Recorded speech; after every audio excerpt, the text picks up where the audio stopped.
Hey friends, recently my family went on summer vacation where we drove almost 3,000 miles in total, driving through 4 different states. It was an incredible and refreshing vacation. We felt blessed and relaxed. And then, on our way home, driving through southern Nebraska at 9:30 p.m., only a few miles from the Kansas border, we get a flat tire. And this happened on top of our cruise control not working and getting a crack in our windshield. How quickly those peaceful vibes can vanish. Most of us have probably been in situations like this before, where immediately one of our first thoughts is, why us, God? What did I do to deserve this? This is not fair. After 15 hours in the car, we were just ready to be home. Here we are, alone in the dark, in the middle of nowhere. It's over 90 degrees, and we're wrestling with these frustrations and questions. After we finally get the replacement tire on and are driving only 55 miles an hour all the way from Salina to Lawrence, I keep thinking about our frustrating situation. Why us? Why here? Why now?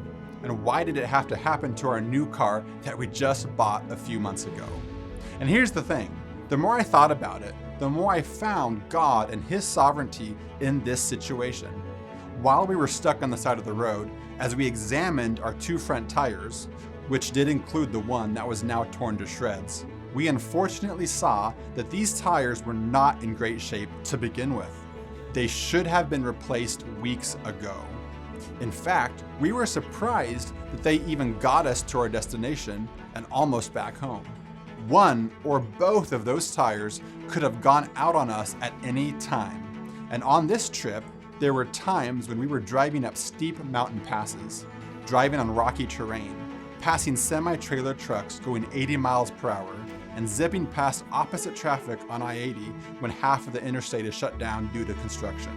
Those tires could have blown at any point, and in some situations we could have been gravely hurt, if not worse.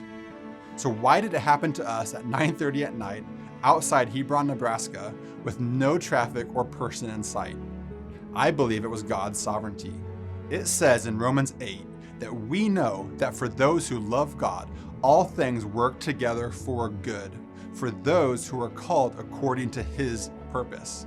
The Lord is in control. And in Colossians 1, it says that by Him all things were created, in heaven and on earth, visible and invisible. Whether thrones or dominions, rulers or authorities, all things were created through Him and for Him. And He is before all things, and in Him all things hold together.